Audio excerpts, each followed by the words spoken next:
Bienvenidos a nuestro podcast Aprendiendo de Grandes. Hoy hablaremos sobre las pruebas objetivas en la educación. Soy Karen y hoy exploramos a fondo el mundo de las pruebas objetivas y cómo influyen en la evaluación del aprendizaje. Para ello contamos con unos grandes participantes, los licenciados Angie, Byron, Viviana, Natalie, Jocelyn. Comencemos. Antes de sumergirnos en los detalles, ¿qué son realmente las pruebas objetivas? Angie, ¿quieres definirnos qué son las pruebas objetivas? Claro, Karen. Cuando hablamos de las pruebas objetivas, tenemos que hablar de que son herramientas para la medición rigurosamente elaboradas, o sea, que el docente las elabora para que pueda permitir llevar una evaluación en base a los conocimientos, las capacidades, las aptitudes y otro tipo de habilidades que se evalúan durante este momento mediante estos instrumentos. Ahora, tenemos que tener en cuenta que estos están diseñados para ser de forma clara y con respuestas breves y únicas, evitando obviamente los cuestionamientos en la corrección. Por eso se le da autonomía e integridad al estudiante. Excelente. Ahora, Byron, ¿puedes hablarnos sobre las características generales que tienen estas pruebas objetivas? Claro que sí, Karen.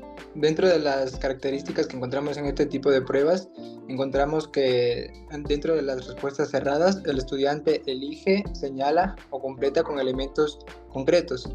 Asimismo, otra característica es que existen diversos tipos de ítems, como pruebas de elección múltiple, de asociación, de localización, entre otro tipo de ítems que encontramos en este tipo de pruebas. Correcto. Yo creo que también tenemos que hablar un poquito de las ventajas y desventajas a utilizar estas pruebas objetivas. Viviana, ¿nos podrías acompañar diciendo qué son las ventajas y desventajas al utilizar estas pruebas objetivas? Muy bien, Karen. Las ventajas incluyen la adaptabilidad a diversas materias y en realidad la posibilidad de cuantificar el cumplimiento de estos objetivos. Sin embargo, es necesario ver de que estas tienen ciertas desventajas, como no evaluar objetivos didácticos y también lo que es fomentar la memorización. Correcto. También hablando un poquito de las pruebas objetivas, tenemos los principales ítems. Hablemos de los ítems que conforman una prueba objetiva, Natalie. Bien, Karen, te cuento. Las pruebas constan de preguntas claras y precisas, con respuestas breves. Entonces, poseen algunas características, como por ejemplo que los ítems deben ceñirse a competencias preestablecidas, también deben ser independientes y no condicionarse entre sí. Además, debemos tener en cuenta de que estos deben abordar diferentes niveles de dificultad. Correcto. Ahora centrémonos un poquito en la redacción de modelos para las asignaturas específicas. ¿Qué nos puedes decir, Jocelyn, sobre ciencias naturales? Bien, Karen, al hablar acerca de esta asignatura, los enfoques deben ser empíricos y basadas en experiencias discursivas.